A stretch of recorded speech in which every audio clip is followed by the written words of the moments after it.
আসসালামু আলাইকুম। যাই হোক, বাবলু আইস খাস করা মেঘ বৃষ্টির দিন, তাই রসুন গুন্তারে যে প্রসেস করা কিছু বিচল লাগি রাখরা আর কিছু খাইবার লাগে আত্রাইরা দুই দাগ করা আর কি।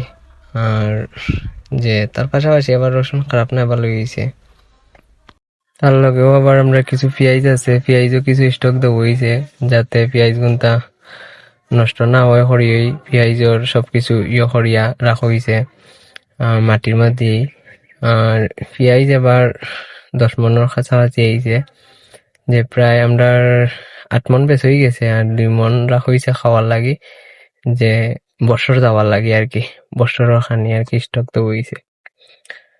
আবার সবকিছুরই একটা পরিশ্রম লাগে, পরিশ্রম না ছাড়া কোনো কিছুই হয় না। ও হইলো আমরা অলইদ, খাসা অলইদ আর কি, অলইদ। এরপরে দিয়া আমরা অন্য আছে আপনার ও হইলো আদা। সবকিছুই অর্গানিক, কোনো কিছুই মনে করেন যে কিনা না, সবকিছুই নিজর ফলাইল।